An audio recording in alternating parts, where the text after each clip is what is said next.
today we're going to really this lesson we're going to take a look at the front punch. And the front punch is a basic technique, obviously, of martial arts. It's got some complications to it if you really break it down and you look at the structure of the front punch and how it's done. So we're going to go through that today. This is an example of what your individual technique lesson would be about. So we're going to learn the technique of the seiken punch, the front punch. And so a couple of things that we're gonna do in this lesson is we'll go through the thing, and then we'll do some a little bit of a practice drill and skill drill that you can practice at home. And so front punch, it's the basic punch of the martial arts. You'll see different variations of this punch. This is how the Okinawan martial arts does it, and so this is how we do it, obviously, because we're an Okinawan martial art. Uechi-ryu is our primary, or is our style that we teach, and we blend in some other things later on into your training, but Uechi-ryu is the foundation of our training. So you'll learn more about the traditions and the history of Uechi-ryu on the other side once you join the student account, or once you join our regular black belt program. You get your student account, it'll open up. You'll have some history in there about Uechi-ryu, some of my training, and where we are today, how we've gotten to this point. So front punch, very simple, but again, making sure that you're doing it correctly so that we don't get injuries or any of that kind of thing along the way. So the first thing we want to do is we want to form a fist. So I'm doing a proper front punch. We're going to form a fist. We're going to basically just curl the fingers down and tuck the thumb on the outside. And so curling it down, making sure that squeezing those fingers nice and tight, and then we're going to make sure that we tuck that thumb right on the outside. Now, a couple of things about the front punch. You want to have your hand as flat as possible when you're punching.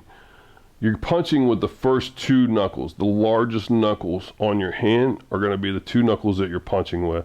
If you punch with these two knuckles down here, which you'll see a lot of boxers do because they wear wraps and then they wear gloves on top of those wraps, they can hit any part of their hand they want because their hand's wrapped and they've got this big boxing glove. They can punch from any point, and they've got this big area that they punch with. But when a boxer takes off their gloves and their wraps, many times when they strike something hard with the strength that they have after doing so many years of boxing, they'll break these bones right here. When you see people get angry and they punch something that they shouldn't punch, they'll break these bones right here because they're not punching with the first two knuckles. These first two knuckles, the bones are large on this side of the hand, smaller on this side of the hand. So obviously if you hit on this side of the hand, you're going to have a chance to really break these small bones in your hand on this side. If you punch with these first two knuckles, these are the largest knuckles on your hand, largest bones in your hand, that's what's going to deliver a solid punch.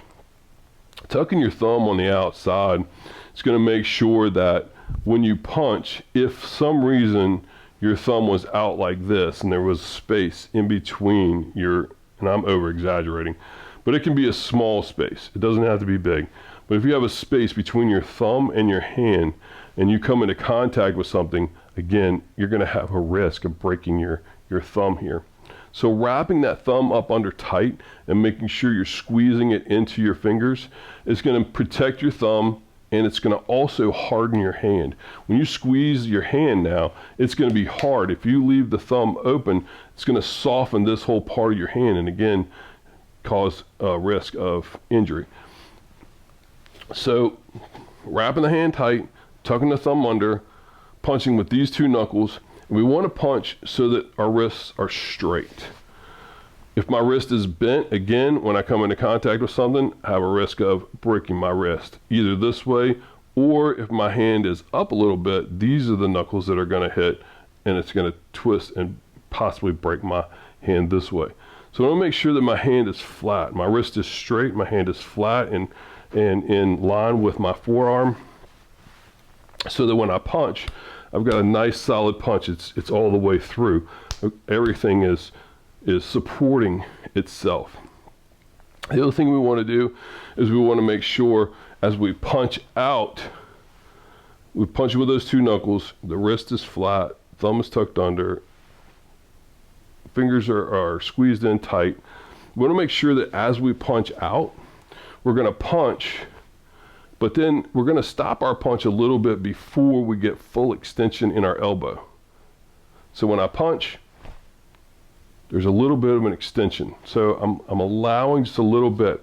So what's going to happen is if you punch and you fully extend your elbow, what's going to happen is you're going to end up injuring your elbow. You're going to have tennis elbow or whatever they call it. I call it hyperextension of the elbow because that's what the doctors call it when we hear about it. But when you punch,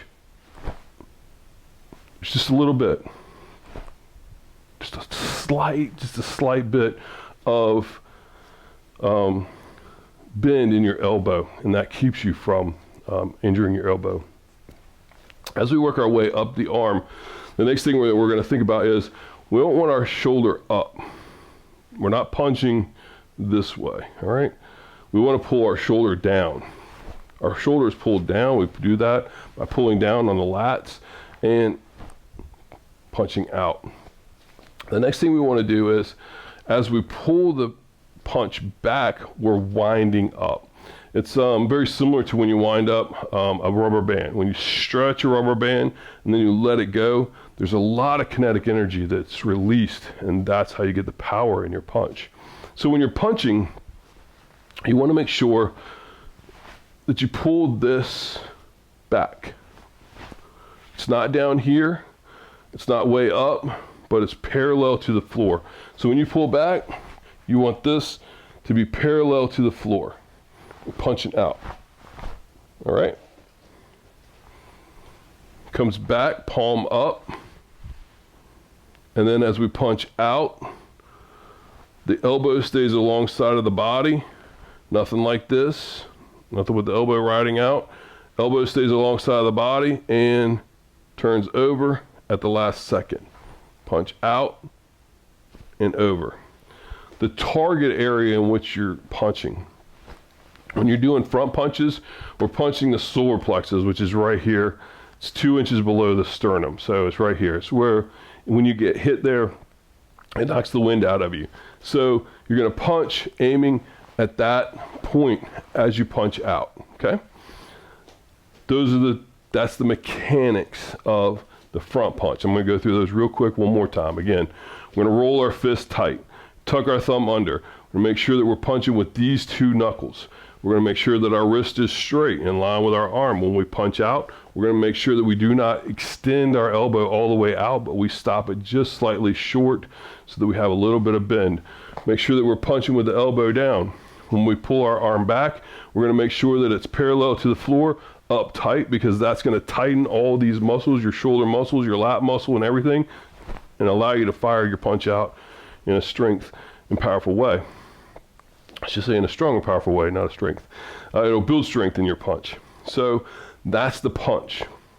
Seiken punch, front punch in Okinawan karate. I'm going to back up a little bit so I can show you the stance. I'm really just going to take a Kibidachi stance, which we'll train you in later. But it's really, it's like you're sitting on the back of a horse. And you're going to bend your knees slightly. So a little bit further than shoulder width apart, about 1.5 to 2 times your shoulder width. Your feet, they're parallel. You're going to bend your knees slightly, and then we're going to punch out. We're going to start with our left arm out and our right arm back. Again, squeeze a hand, thumb, pointing your 2 knuckles, your wrist.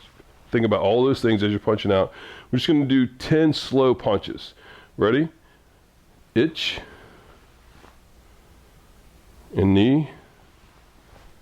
Just get that movement in. Sun,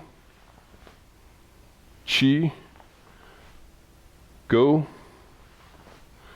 rook. Notice how I'm twisting my wrists and my arms so that I'm going from palm up to palm down. Sich, hach, ku, ju. All right, nice and slow, taking it slow. If you've never done martial arts before, this is your first time, It's okay to go slow. It's okay to get the technique down.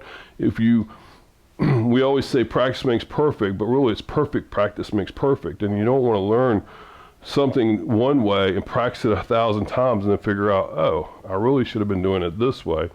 Take your time.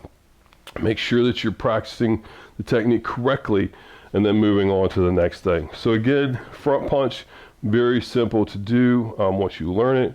And then once you learn it, you can go a little bit faster. Now, I'm just counting in Japanese. Ichi, ni, san, chi.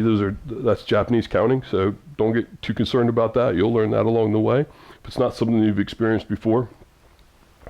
So here again, we'll start out. I'm going to start out in a mirror image with you. And so you'll start out with your left arm back. I'm starting with my right arm. So you're going to start with left arm out, right arm back, and then we're just going to switch it out. Ready? Ichi, ni, san, chi, go, rook, sich, hach, ku, ju. We're going to speed it up a little bit. You ready? Ichi, ni, san, chi, go, rook, sich, hach, ku, ju.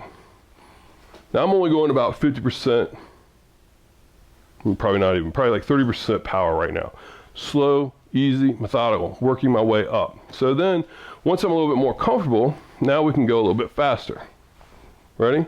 Ich, ni, san, chi, go, rook, sich, hach, ku, ju. Front punch. Simple technique. We can make it even a little bit harder than that if we want to. So we can go, when you go like into the class curriculum, you'll see we're going to add a technique, we'll add to that. So we're not just doing front punches over and over and over, but we're going to do front punches in a way that's going to keep it fun, exciting, new, and you're going to be wanting to learn the next thing as you go along. So that's a technique, learning a technique. That's a sample of how to learn a technique in virtual martial arts. And so front punch, seiken punch, as we call it, Japanese. And so that's breaking it down. In your next lesson, we'll go over the front kick, which may be a little bit more challenging for you. I don't know. Maybe this was challenging already. But if it's not, hopefully the next thing will keep challenging you along the way.